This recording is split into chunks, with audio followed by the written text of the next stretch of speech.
We're officially recording. We are recording. So, Dan, what is it about D&D that attracted you to the game, and when did you start playing?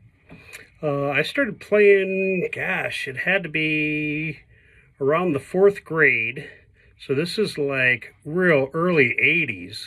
Did they have fourth grade back then? Exactly, they did, and stone tablets and all that kind of stuff. It was pretty cool. So That's why you got the big pipes, right? exactly. Not so much. I wish.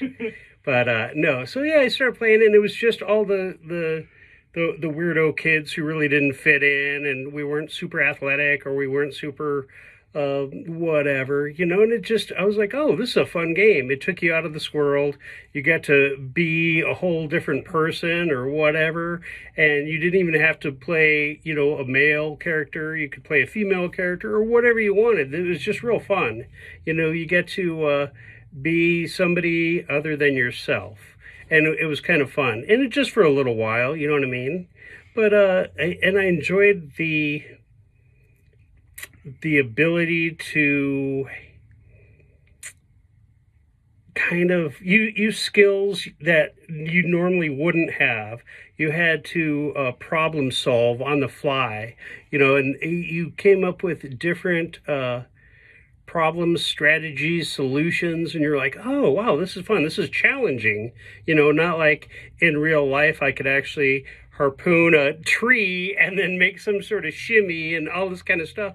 But in D&D you can, or whatever. So it was just fun that way. It was, again, getting out of this world and getting into a cooler place. So in real life, you do tattoos and music. Mm-hmm.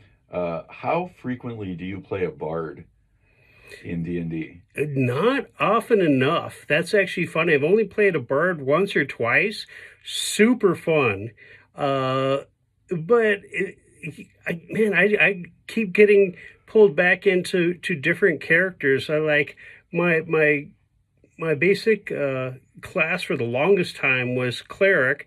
Then I went more paladin. Now I've been playing rangers for the last 4-something years, and I actually really enjoyed just the range fighting and stuff like that. The you don't have to be a tank up front and constantly do that. So yeah, pretty interesting. So anybody watching would have maybe be curious about your choice in Otter. Mm-hmm. And why Otter is so special, let's say. Okay. What do you have to say about that? Okay, well, when we first came up with the idea of this campaign, and you gave us a pretty free reign, and that's what I like about you DMing, is the freedom that you give the players. Yes, you know the rules, you can be very like that, but what's nice is you have some wiggle room, and you let the players be creative. So I was like, all right, well, I could play a normal human fighter, dwarven cleric, tiefling paladin, whatever. And so when this opportunity came up to create a new character, and I saw this cursed blood race, I was like, wow, that's really cool. And I was always curious what it would be like to be a conjoined twin, in D&D, because D&D is so weird anyways, and be a conjoined twin in a world like that. Yeah, much like our world now, you're going to get a lot of weird stares and whatnot like that. But playing Otter, what I like is, as weird as he loves, obviously, nature, stuff like that. He's starting to get acclimated to being around people, not just fae and stuff like that, and living out in the wilderness. So he's actually had to acclimate to being part of a group, and he's never really had that. So this group is kind of becoming his family in a weird way. And obviously you've heard the stories and the backstory about Otter with his parents, and it was a big bargaining deal with a hag and some other stuff like that, and that's what we're finding out. But it's kind of neat that along the way he's finding friendships where he never thought he'd find friendships, like the new Aarakocra. He's totally stoked on this Aarakocra bird thing, and he's like, "Wow, I want wings too. I want to fly. This would be fun." You know what I mean? And it's kind of like a weird fatherly figure in an odd way, but he's so used to weird creatures or characters like Anasi, where he's used to spiders and he's used to insects and he's used to fae, and that's normal for him. But his odd stuff is normal for everybody else. So it's kind of a neat juxtaposition to be in. And the reason I like playing that is it's so odd, but you get to play like this curious 13-year-old boy, and you get to be goofy and you get to be fun. This Otter never went to the circus, never went to the carnival, never went to public things, and that's why he's collecting all these toys and stuffed animals and stuff, because he's never had a chance to do any of that. And now it's like throwing a dry sponge into an ocean, and he's just sucking all this water up and just enjoying everything that he can. So that's the fun part of this campaign, because no matter what, whether it's just role playing, whether it's fighting, whatever, he has his place, but he enjoys just doing something, because otherwise it's pretty much been him in a forest, you know, collecting mushrooms and talking to squirrels and stuff like that. You know, he's actually had to take a bath, and he's actually had to do, you know, hygiene kind of things. So this is all new to him. So he's, as much as he's unfamiliar with it, he's open to trying this. And that's the fun part about playing this character, is things that we take for granted every day, he gets to for a first time. He's like, "Oh, what? You're a bird. You're a big bird man. I want to be a bird man," you know. And so he's pecking off the feathers off the Aarakocra, or picking them up when they get dropped or whatever, because he's never seen this. You know, he's seen birds and whatnot like that, but he's just in awe now. He's again taking all this in.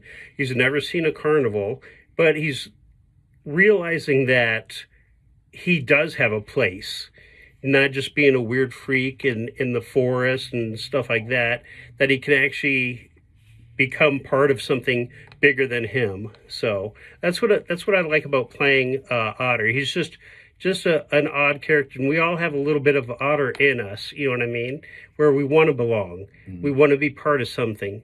And again, that's just like D&D. You want to be part of something.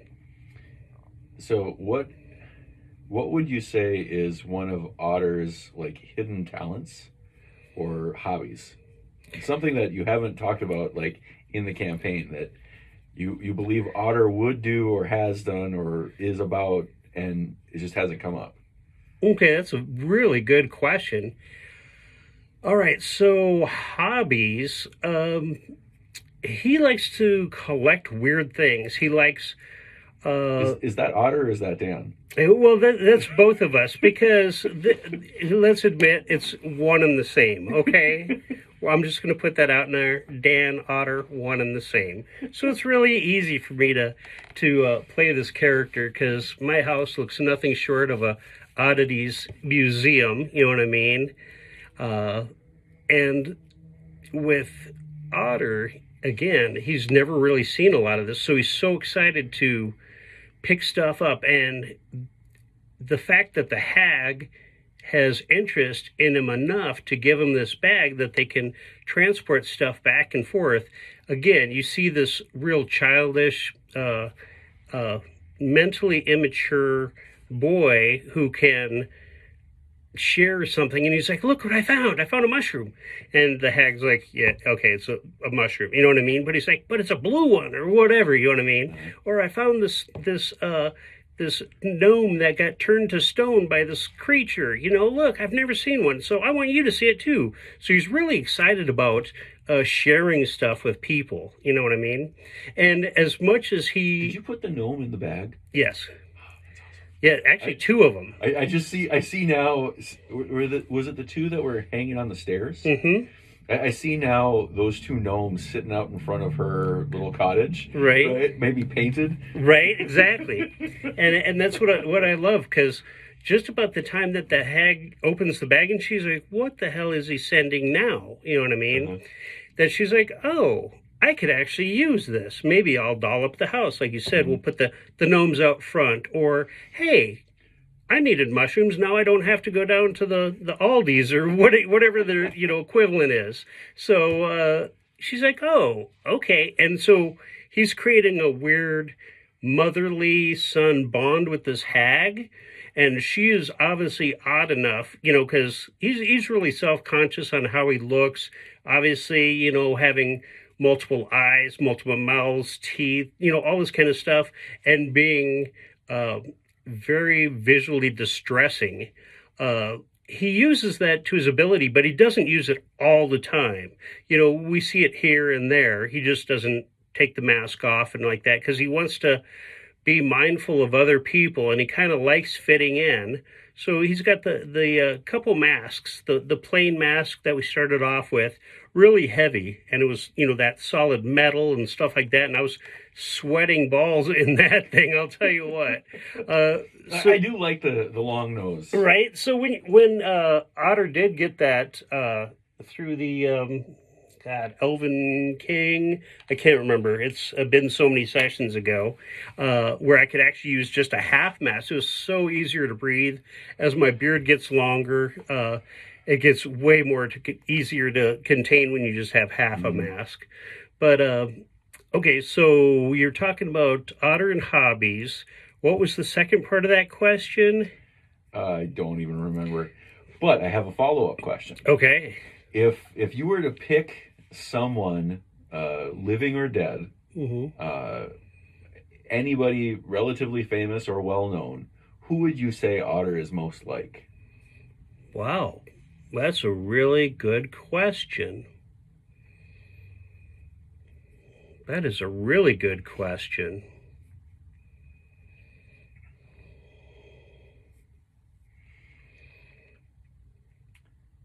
Okay, so this is going to be a combination of visually like a really distressed Gollum, but with the mentality of Winnie the Pooh. So he likes the camaraderie that he has with his group. He accepts them for what they do, and he knows what each of them is capable of doing. Tigger did the bouncing thing. Piglet did this. The owl was very knowledgeable. So in this group, we have Taylor, very cut and dry human fighter. Taylor is the hamburger of our group. Okay, it's you get a little ketchup, and that's about as spicy as that burger is going to be. Okay, and then you get a nasi, and that is like you're getting the it's almost like a deli tray of random chicken wings and spices. You have no clue of what's going to happen minute to minute. You know what I mean? And he's like, okay, just roll with it. It's a nasi. She's doing her thing. Okay, get it. Guil, same thing. Otter sees a little bit of himself in Guil, whereas Guil's was raised in the forest, stuff like that, but very, very properly brought up in a structure of like a social structure within a castle. So had to be very groomed, if we can use that word. Carefully. Exactly. Very primed, very well kept. And especially for an armadillo, you wouldn't normally see these traits. Whereas sometimes I feel like Guil should have a monocle and maybe a top hat, very more prestigious than an armadillo should be, but also has the basic nature of an armadillo. Well, it wants to get dirty and stuff like that. So Guil has this constant yin-yang, love-hate, kind of, conflict always. Whereas Otter on the other side, was so brought up around so many bad things that doing good is kind of a fun new thing for him, because Otter's used to eating raw meat and killing things and stuff like that. It's just kind of a nature cycle. Whereas Guil would have the proper plate laid out, and the fork and the knife need to be in the same place and all that kind of stuff, very structured. So again, this group is really odd, and I really enjoy it because normally these four probably wouldn't really be friends, but it's almost like a weird trauma response that we've all bonded, and we've all come together and utilized each other's strength and weaknesses to get into the hotel. Taylor's the first one in the door because Otter's not going to make it through the front door with his face or mask or any of that kind of stuff. Whereas if we're in the forest and we come across Faye, of course, Otter's going to be the first one to come up and say something or Nasi, So this party is pretty well balanced, now with the new Aarakocra, and I'm forgetting Aarakocra's name right now. Craze? Crack? Tree? Kree? Kree. Jaffa, Kree. Right? So, Kree reminds me of the American Eagle off the Muppets. So, very stern. Very, you know what I mean? And Awesome. so, whenever I think of Kree, I'm like, wow, okay, very prestigious, very regal, very cut and dry, had always done things by the number, by the letter.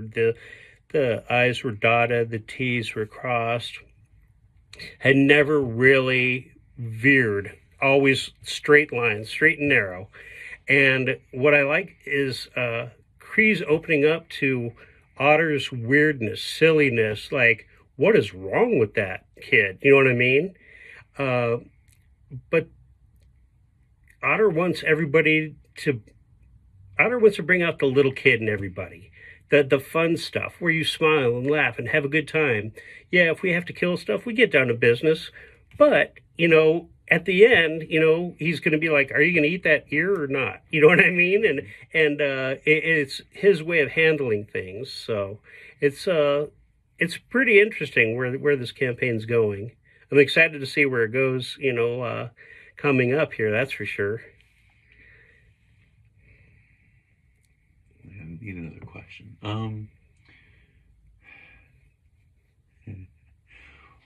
What is a character that you don't think you would ever play, and why? A character I would never play, and why? That is a really good question.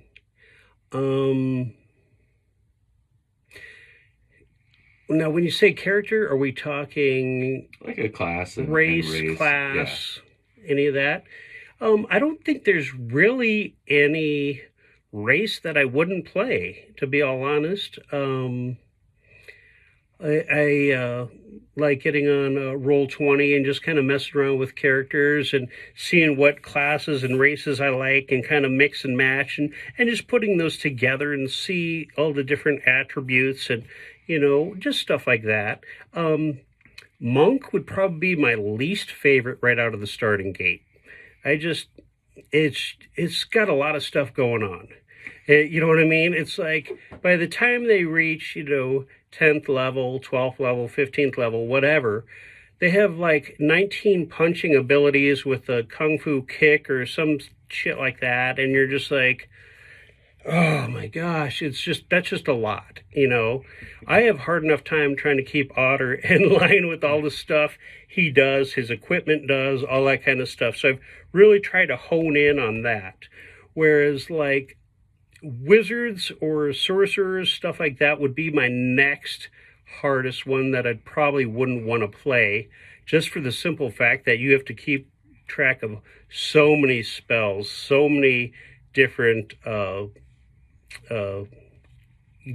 of resource points. Exactly. Resource points. What was it? Meta magic. All this other kind of, and I'm just like, oh, I don't want to go back to school. I hated school in the first place. You know what I mean? Even though I have a bachelor's from college, I'm glad I'm done. I don't want to go back. You know what I mean? And half the stuff that's coming out now, it feels like I need a college tutorial just to get through half the things these classes can do now. I know with the new things coming up and whatever this new system's going to be called or whatever, they're narrowing it down back to, a dozen classes with half a dozen subclasses per thing. Because right now it's kind of a free-for-all. Yeah, but even at a dozen with a half a dozen per, you're still talking a lot of variation. Oh yeah, and that's it. And whether they're taking the race out or whatever's happening that way, I have no problem playing. Obviously, Otter is definitely different.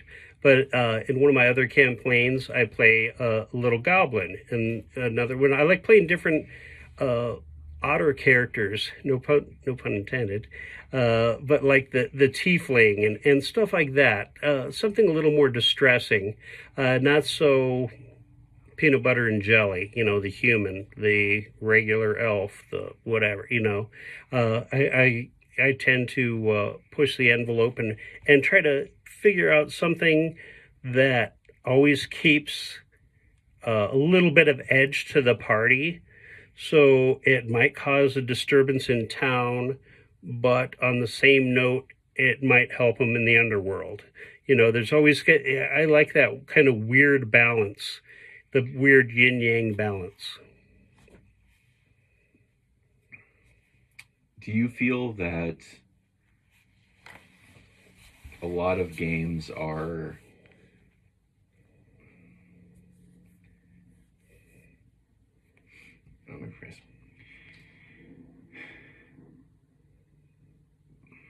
do you believe that it is more enjoyable to play a game where everybody at the table is good versus a table where there are differing levels of evil who ultimately do good things? That's a really good question. I like a nice balance in a way. I don't know if I'd necessarily play an all good campaign. Neutral to good, I suppose. But playing in good campaigns for a long time, especially, that's what you start off with. Good versus evil. You have to play good, like this. And I'm like, well, that's not how I feel in my heart. You know what I mean? I we all do have a dark side, that's for sure. And why not play into that? Because every day we're taught to be good. We have to abide by the rules, all that. We get into D&D, again, it's a fantasy role play, and we'll get to that in a second. That's going to be a part 2 of this question and answer. But what I like is playing characters I can relate to. I'm not particularly all good. I'm not particularly all bad. I like the combination, and I like the ability to have friends, cohorts, players, everybody in life and in game across the spectrum. So, especially with my job, I deal with everybody from bike gangs and complete hoodlums all the way to the police force, which some would say that's almost the same thing. But then you go and you deal with house moms, and you deal with every walk of life, and you get to hear everybody's story. And in the end, everybody's still got bills to pay. Everybody's still got this. You know what I mean? It just depends on what you do between here and here. One person might say that's the wrong way. One person might say that's the right way. Who am I to say? When Otter eats raw meat or whatever, does a little more cannibalistic kind of stuff, a lot of people are like, oh my gosh, but that's his diet. Who's to say that that's wrong? That's all he's known. And again, that's how he was raised. So it's kind of interesting to see, again, this party. But getting back to the original question, I think I'd rather have a more balanced than just a lopsided all evil. I played all evil, and that was kind of fun. But again, you run into a lot of problems that way. Played all good, you run into the opposite problems, but you still have the same problems. I liked a little more balance. That's why I like this group. Usually we have the evil side and the good side. So it's kind of a fun mixture, because they'll do something that we might find offensive. We're like, oh my gosh, you're actually using utensils to eat your food, and you cooked the food. How gross is that? Whereas if we eat something raw, then they get, I don't want to say offended, but they're a little shocked. So it's kind of fun to play back and forth on that. So. What is, I think I might have asked you this one other time, but what is something that you always wanted to kill or go up against in a D&D that you've never had the opportunity to try to kill? That is a good question. That is a really good question. And I think it's fair to say you've been playing D&D longer than I've been alive. Right. So yeah, and that's the thing. So playing since first edition, then obviously second edition, third, skipped fourth, and now back into fifth. Everybody skipped fourth. Right. I mean, I have the books, but again, I don't want to make gaming another college tutorial or anything like that. I want to have fun. I don't want to have to figure out the angle of the horse's trajectory as it's running downhill at a velocity of 16 miles an hour, but then I got the boots of fast arrow or whatever, and it doesn't even become fun at that point in time. You're just like, oh my gosh. It's kind of like one of those quizzes in school when they're like, okay, so a train leaves Philadelphia at this time, and it has to go to here, here, and here. What time is it going to get to New Orleans? I'm like, I hated those questions. That wasn't even fun. I don't care. As long as I'm on the train and I get to where I'm going. That's my view. So with how open 5e is and how it's come down a little easier so everybody can play, a little, I'm not going to use the phrase dummied down by any means, because I think simplified is simplified. There you go. Perfect. That's exactly it. Made it a little more and way more accessible to regular people. I mean, now it's on TV, it's on YouTube, it's on Twitch. You're on YouTube. Oh my, what? How did that happen? So, but yeah, so now it's become a little more mainstream, and it's kind of fun that way. I do have a question. Now I've got a really good question for you. Uh-oh. So, are you excited about giving me my first tattoo if we get enough viewers? You know what? If we get enough viewers, I am going to tattoo Larry here, and it's going to be awesome. We had talked about doing the Avulsed logo or something of his choice, whatever. Either way, I'm just excited to tattoo Larry. It'll be fun. It'll be a good time, because then he gets to come to my job, and I get to, he gets to see what I do all day, and if we hit even bigger followers, or you PayPal me some extra money, I might make it hurt a little more or less. So we'll see. There was some discussion of a tramp stamp if we hit enough viewers. So yep. we got to get a certain velocity so that we can get the tattoo like scheduled, but then enough viewers so that it goes from being a nice shoulder piece, for example, Mandalorian style, exactly, to the tramp stamp a la 90s, exactly, the tramp stamp style. Yeah, 90s spring break, exactly. Yeah, I'm excited. That'd be great. It's kind of funny because obviously Wookiee, who plays Guil, I've been tattooing her for almost 15 years now. So just knowing her that way and knowing she games and she plays more of like White Wolf and stuff like that, I'm like, oh, she'd be kind of a fun person to bring into a campaign, because her style of play is pretty Minnesotan. You know what I mean? And what I mean by Minnesotan is I love how, yeah, she's supposed to be, I don't want to say prim and proper, but it's supposed to be this way. And then suddenly she hates gnomes, and now she's going to start a bar fight with one, or whatever. You know what I mean? Dwarves. So I knew it was gnomes, dwarves. It was something like that. For some reason, I thought it was gnomes. You know, I always forget how tall Guil is. Mm-hmm. Guil is actually a short race, right? So the gnomes are like the same height as Guil. Right. Which, in my head, like, I always think of Guil as being like a medium-sized race. Yeah. Right? But she wants to play it as a smaller one. And I'm just like, at the table, we have two smalls, a tiny, and a medium. Right. Right? Yeah, so it's literally like if you took the Lord of the Rings cast, and that's what we're playing as far as size-wise. Because I was like, wow, I'm pretty small, Anasi's tiny, you know. And then now that we have the Aarakocra, who's just a little bigger. Yeah. So here's the Anasi figure, and then compared to Otter's figure, and he's pretty small. And then that's a regular size. Go that way just a little bit. Yeah.